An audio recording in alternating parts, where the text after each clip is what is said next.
At this point, our picture of the forearm is complete as to some functions, incomplete as to others. That's the way we're going to leave it for now. We'll be returning to the forearm in the next section to look at the important muscles there that we've not seen yet, the long muscles of the fingers and of the thumb. Now, let's move on to look at the vessels and nerves of the region. We'll go from the shoulder to just below the elbow. First, we'll look at the veins. Many superficial veins from the forearm converge just below the elbow to form two large veins, the basilic and the cephalic. The cephalic vein stays at a superficial level as it runs up the arm over the biceps. At the top of the arm, it lies between the deltoid and pectoralis major. The large vein crossing the front of the elbow is the antecubital vein. It crosses from the cephalic to the basilic vein. The basilic vein then runs up the medial aspect of the arm to join this brachial vein, which is one of a pair. The two brachial veins join together as they pass up the arm. Here they are joining to become one brachial vein. The name of this vein then changes. Up here, it becomes the axillary vein. To get a good look at it proximally, we'll remove pectoralis major. Here's the axillary vein running alongside the median nerve and the axillary artery, and disappearing with them behind pectoralis minor. Now let's look at the artery and the principal nerves of the arm. From here on, the veins which run parallel to the arteries have been removed to simplify the picture. Here's the main artery, the axillary artery.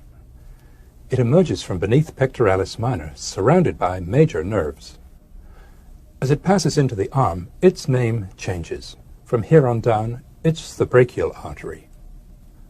Here, right next to the latissimus tendon, it gives off a large branch, the deep brachial or profunda brachii, which passes backward deep to the triceps. Along with it goes the radial nerve, which we'll see in a minute. The brachial artery runs down the medial side of the arm, alongside the brachialis muscle. The median nerve crosses over the artery. The brachial artery passes beneath the bicipital aponeurosis, which we'll remove. Alongside the biceps tendon, the brachial artery divides into the two major arteries of the forearm, the radial and the ulnar. The radial artery stays quite superficial. It runs down the forearm between pronator teres and brachioradialis. The ulnar artery has a much deeper course. It dives down alongside the brachialis tendon and passes deep to pronator teres. We'll leave the arteries there.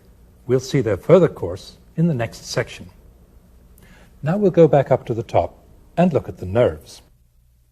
4 nerves surround the axillary artery as it emerges from beneath pectoralis minor. They're the musculocutaneous, the median, the ulnar, and the radial. We'll look at them in that order. Here's the musculocutaneous nerve. It supplies 3 flexor muscles in the arm, the first of which is a shoulder flexor, coracobrachialis. The musculocutaneous nerve runs right through coracobrachialis and emerges here, deep to the biceps. It runs down the arm between biceps and brachialis, supplying both muscles. It emerges here to become the lateral cutaneous nerve of the forearm. The median nerve and the ulnar nerve both run all the way down to the elbow without supplying anything. They start out close together. Halfway down the arm, they diverge. The median nerve stays close to the brachial artery, crossing in front of it. At the elbow, it lies medial to the artery. It dives down between the brachialis tendon and pronator teres and passes between the 2 heads of pronator teres to enter the forearm. The ulnar nerve slants backwards. It runs down just medial to the triceps tendon and behind the medial epicondyle. It turns a sharp corner round the underside of the medial epicondyle, where there's a fibrous tunnel for it. It passes between the 2 heads of flexor carpi ulnaris to enter the forearm. Once they get below the elbow, The median and ulnar nerves get busy. Between them, they supply all the flexor and pronator muscles of the forearm. Of the muscles that we've seen already, the median nerve supplies 4: pronator teres, flexor carpi radialis, palmaris longus, and pronator quadratus. The ulnar nerve supplies 1 muscle that we've seen so far, flexor carpi ulnaris. Lastly, let's look at the radial nerve. It has a long spiral course from here round to here. Up here, the radial nerve lies behind all the other nerves and vessels. Just below the latissimus tendon, it runs back between the long head and medial head of triceps. To follow its course, we need to go right round to the back and find the same spot again from behind. Here's the long head of triceps, here's the medial head, and here's the radial nerve. To see where it goes next, we'll remove the long head of triceps. As the radial nerve passes round the humerus, it lies right on the bone.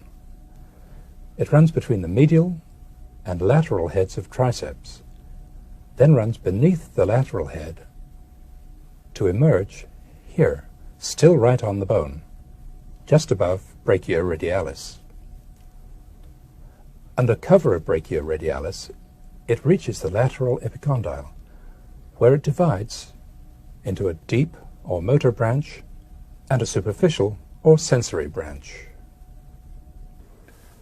That's as far as we'll follow the radial nerve for now.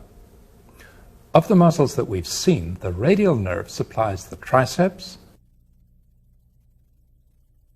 anconeus, brachioradialis,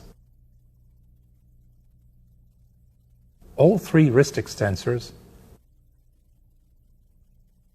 and supinator. To end this section, let's briefly review first the vessels and then the nerves from the shoulder to the elbow.